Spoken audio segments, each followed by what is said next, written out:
Yan pala laban dapat sa tournament. Hindi nila yung regalo. Hindi namin yan.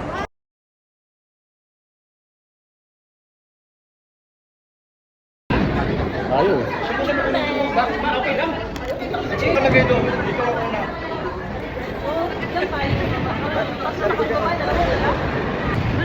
Sino kaya mag-uwi ng mga trophy mamaya?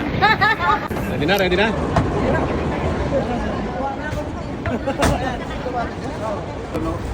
So ngayon, kung sino yung nakalagay doon, siya ang titira. So magbibigay tayo ng market kapag may nahuli.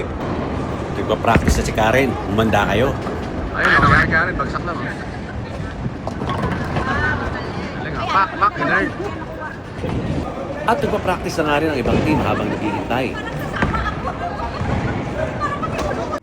Salamat nga pala sa aming team leader na si German para sa pa-uniform.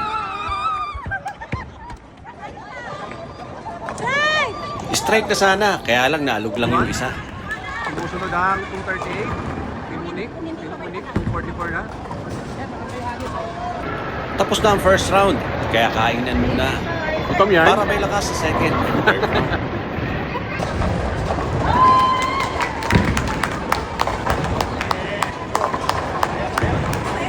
Sa effort ng lahat. At dapat sama-sama nyo yung isang team. Kahit ngayon yung pa lang sila nakasama. Okay?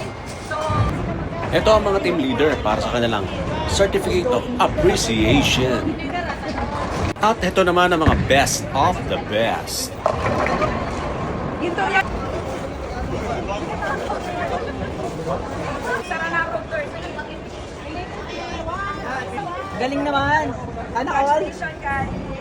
Yan pala laban dapat sa tournament. Hindi nila yung regalo. Hindi namin yan.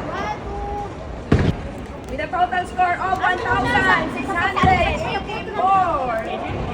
The champion team is none other than Cerrodel Team number 2! Congratulations, Sir Rodel Team. At kayo ang nagwagi. Masyado nyo kasing ginalingan.